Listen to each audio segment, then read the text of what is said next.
Aangename kennis, Henda, Dumelang, how's it? My name is Jacob Moshokoa, and today I'm driving the JAC T9 Super Luxury.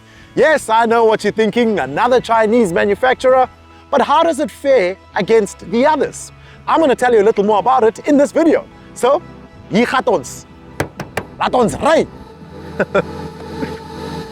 Ciao, ciao, ciao.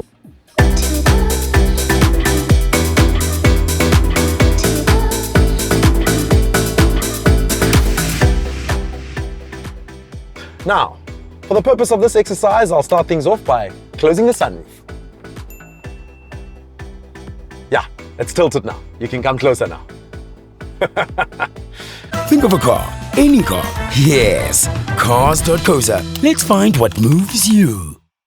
A lifetime guarantee on all repairs is a lifetime of sidestepping, tackling and modeling your speedos happily. Budget, the official insurer of good South Africans.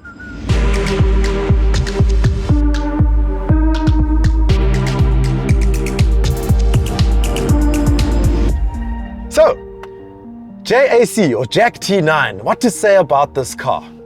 Let's give a bit of a history lesson here. JAC, Chinese manufacturer, they've been around since the 1960s. They were actually quite good at manufacturing trucks. Fast forward to 2017, they start playing around in the bakkie market and they're introduced to South Africans.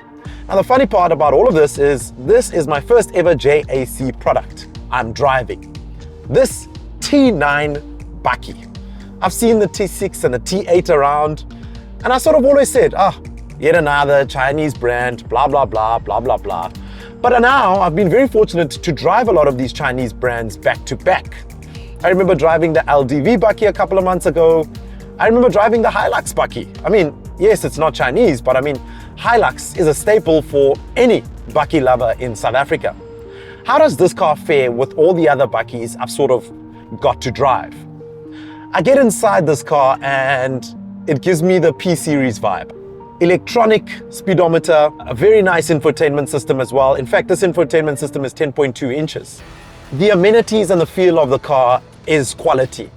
Already, I mean, so many things in this car feel better than a Toyota Hilux. Yes, I said it. It does feel better than a Toyota Hilux. But when you're driving it, bakkie to bakkie, when I'm going over these bumps with this bakkie, it feels bumpy. It's not soft over the bumps. I would love for it to be a little more smoother, but it's not. It's rugged and tough like a bakkie should be in a way. Comparing it directly to the LDV, I think the LDV is a little softer as well. This one is way more rough and tough, but it's not a big deal. It's not a deal breaker for me because I feel as though a bakkie should have this rough and tough feeling about it. A bakkie should be hard at times or stiff at times.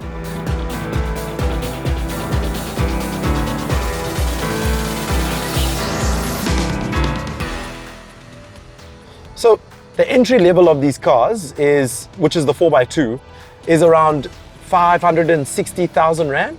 This particular one is, of course, the super luxury 4x2. So you get a lot in this car.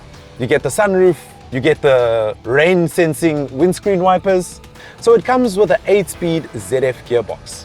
What I do like about this ZF gearbox is how it talks to the engine. It's a 2-liter 4-cylinder turbo diesel, right? What I like is on low revs, the car becomes torquey. And when I mean torquey, I mean it comes with 410 Newton meters of torque, 125 kilowatts. You don't really feel it when you are driving at speed. But when you are in the city and you're taking off at the robot, oh man, I love how this car just punches out. It's the first off the line. In fact, the guys on their Checkers 6060 bikes are always shocked at how fast this car comes out. I like to be first out at the robot. Maybe it's still the boy racer in me. But the fact that I can do it in a bakkie like this, it makes it such a dream and such a pleasure to drive in the city. Now, let's talk more about this engine and how it's been performing in my day-to-day driving, right?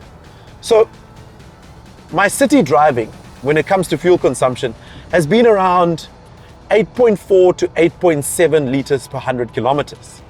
Now, driving out here to shoot earlier, I checked it. I was doing around 7.6 and 7.8 liters per 100 kilometers. It is, of course, a turbo diesel engine. It means that you will get a lot of range when you do need the range with a turbo diesel.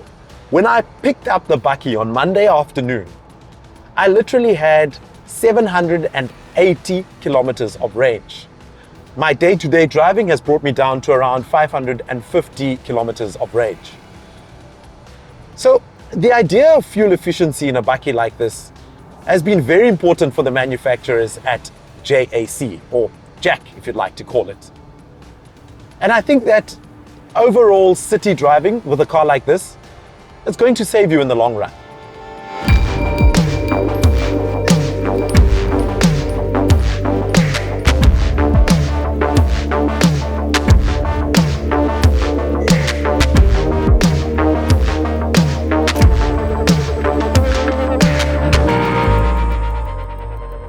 Just to take you through some other things on this Bakkie. Comes with a 10.2-inch infotainment system, nice and big, reminiscent of a lot of the other Chinese manufacturers.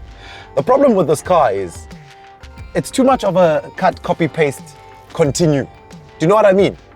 Cut, copy, paste, continue. You've seen it once in another Chinese brand. You see it again in another Chinese brand. You see it again in this car, the JAC. It seems as though they've all tried and tested the same things. And when I come inside this car, I feel like I'm in yet another Chinese manufacturer. So many of these buttons and gizmos and the way it looks, it's like, oh yes, yet another Chinese manufacturer. I mean, I feel like I'm in an LDV basically. I feel like I'm in a Cherry Tiggo. I feel like I'm in a JAC. They all look the same at the end of the day. And maybe that's where the Chinese guys are maybe missing the mark. They've now done away with trying to be unique. They're doing a tried and tested method because they know that they'll appeal to a lot of people, specifically here in South Africa, because bakkies are a thing, right? Bakkies are a hit. The issue now becomes, would you just easily go for a Bakkie like this? Would you? And I'll tell you why they know that they might win in a country like this. It's because all the other Bakkies, the Hiluxes, the Isuzus, the Nissan Navaras, the Amaroks, the Ford Rangers, they're becoming ridiculously expensive. This car is fully spec'd. It's the super luxury. It even has a sunroof. If you want something similar from the Toyotas of the world, you're anything between 800 and 900,000 Rand. And that's easily now becoming a very expensive car to buy.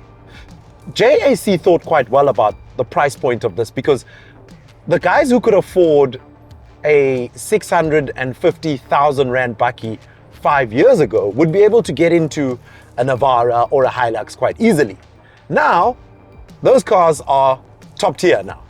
So you start looking at cars like this because it's actually a quality build. And if you think about the history of the car and how these guys have been building trucks in the past in China, and they've been around since 2017, and VW buying a share in this company, then these cars start making a lot of sense. That's the crazy part, right? That's where we are in 2024. Cars like this start making sense. And that segues me into the other point I need to make.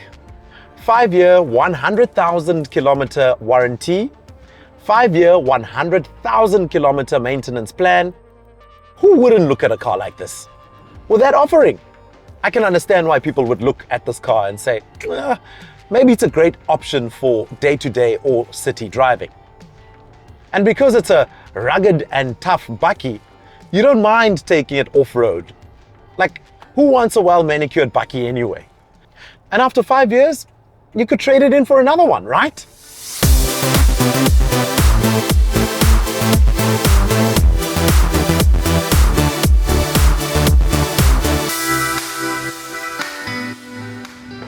I know, we have to talk about this controversial grille on this car. The JAC branding looks a bit out of place because it's the only red that you see here. I would have preferred it in black. The silver slats, if they were piano black, I think it would have complemented and made this car look so good. Specifically because the white and the black and the lights and the black and the white, they all complement each other. You get what I mean? But for now, it looks like a Bane mask, which looks a bit awkward. The really nice thing about this car is, guess what? Taxis don't cut you off. And when I'm driving on the highway, people actually keep left and pass right when they see me in the rearview mirror. Now let's have a look at the interior of this car. The overall feel on the interior of this car is nice and roomy and modern. And did I mention that it has a sunroof? Yes, it has a sunroof.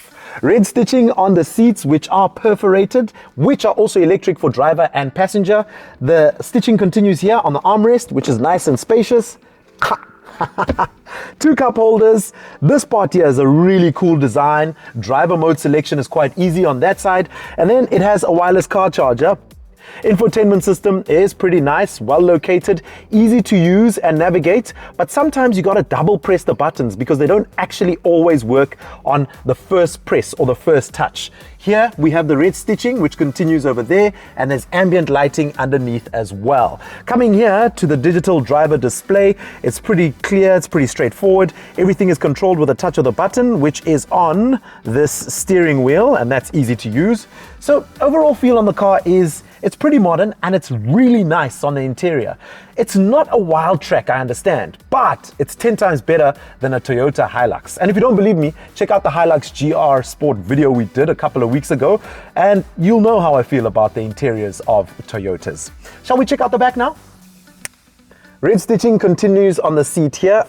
Armrest with 2 cup holders, a real seat belt for the middle passenger, proper headroom for me here, proper legroom here.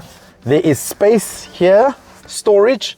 Down here, you've got a USB and a USB-C port. In fact, this USB-C port is the only one in the entire car. Cool thing as well is there's a 2-point plug there.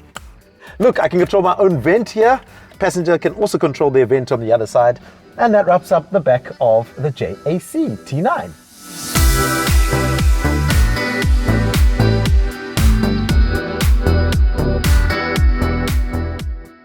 In all honesty, how does this Bakkie match up with all the other Bakkies? It doesn't really match up to the likes of the Toyota Hilux, the VW Amarok, and even the Ford Ranger. This car gives me P-Series vibes. GWM P-Series for sure. What I'm trying to tell you is there are alternative Bakkies out there for people who can't exactly afford the OGs, the Rangers, the Amaroks. And these Bakkies are starting to become more and more appealing to that type of buyer. So don't give this car a 1 or 2 out of 10 without actually touching, feeling it, testing it, and driving it. Because I'll be honest, I saw this car, or I was told that I was going to be driving this car, and I was literally like, nah, not looking forward to it. But I got into the car and I was like, it's quality, and you like a punchy car at times. Like, you like a car that can bully other cars. And you like a car that other Bakkies give cred when they see, or Bakkie owners that is. When they see this car, they give me the cred. They give me the, Sho Gamla, Sho Grootman. Because I get that Grootman vibes in this car. And I'm not a Grootman. I'm really not a Grootman. But if I was looking at a Bakkie at a budget, this is a great car to look at, without a doubt.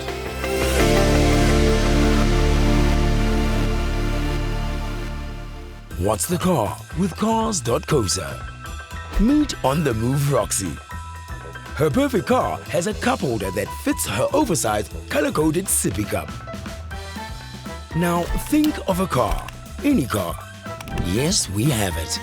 Cars.co.za. Let's find what moves you. No matter how big or small your car is, you can still save $420 per month. Budget, the official insurer of good South Africans.